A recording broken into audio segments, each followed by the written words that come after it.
আসসালামু আলাইকুম।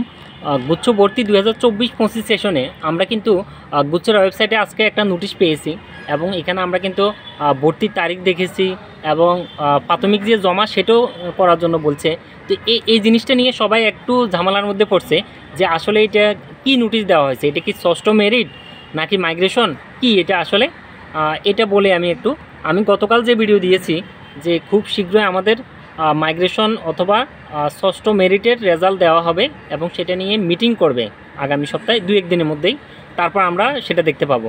তো আজকে যেটা আমরা পেয়েছি এটা কিন্তু মূলত কোনো মাইগ্রেশনও না এবং ষষ্ঠ মেরিটও না, এবং সবাই কিন্তু লগ ইন করে চেক করে যেটা দেখতে পাচ্ছি কারো কিন্তু ওয়েটিং লিস্টের কোনো পরিবর্তন হয় নাই বা কেউ কোনো সাবজেক্টও পায় নাই, কিছুই হয় নাই। এটা মূলত যেটা সেটা হলো আমাদের পঞ্চম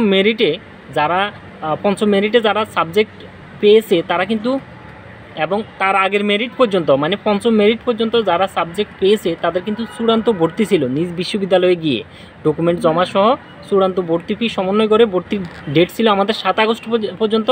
আজকে যেটা আমরা পেয়েছি এটা হলো আমরা পঞ্চম মেরিটের সময় দেখেছি যে ওয়েটিং ফর সিলেকশন, কারো সাবজেক্টের পাশে লেখা ছিল ওয়েটিং ফর সিলেকশন, যাদের সাবজেক্ট ছিল সাবজেক্টের পাশে লেখা ছিল শুধুমাত্র আজকে তাদেরই রেজাল্ট দেওয়া হয়েছে।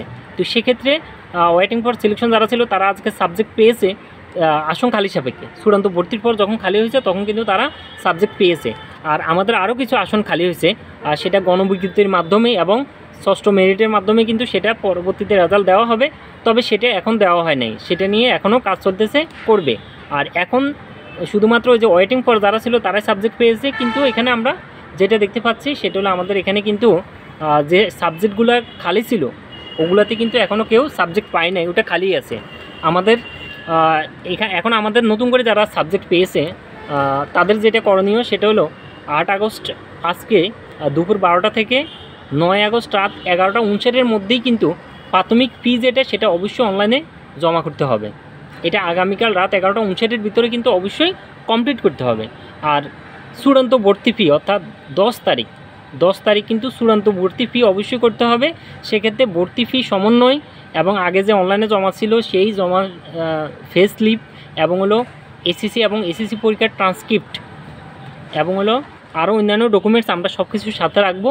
সাথে নিয়ে যার যেই বিশ্ববিদ্যালয়ে সাবজেক্ট এসেছে সেই বিশ্ববিদ্যালয়ে গিয়ে কিন্তু সরাসরি ভর্তি হতে হবে।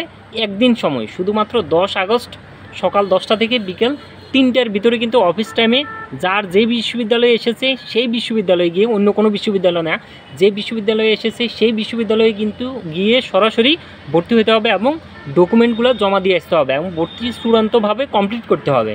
আর আগে যেটা বলছিলাম যে আমাদের ষষ্ঠ মেরিট বা মাইগ্রেশনের যেটা কাজ সেটা এখনও এই ভর্তির পরে আরও 2-1 দিন পরে ওটা নিয়ে কাজ হবে এবং কাজ শেষে শীঘ্রই কিন্তু আমরা আমাদের মাইগ্রেশনও হবে এবং আমাদের মেরিটও দিবে, সেটা আমরা চূড়ান্তভাবে সব কিছু জানতে পারবো। আর এর মধ্যে আমরা আরও জানি যে আমাদের 11 আগস্ট থেকে কিন্তু ক্লাস শুরু হবে, সব বিশ্ববিদ্যালয়ে চলবে, 19 বিশ্ববিদ্যালয়ে।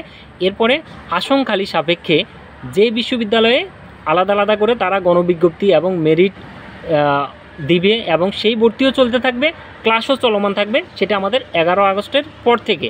তো ক্লাস শুরু হয়ে গেল, কারো যদি মাইগ্রেশনে একান্ত সাবজেক্ট পরিবর্তন হয় তাহলে সেক্ষেত্রে সে নতুন যে বিশ্ববিদ্যালয় আছে সেই বিশ্ববিদ্যালয়ে গিয়ে ভর্তি হবে।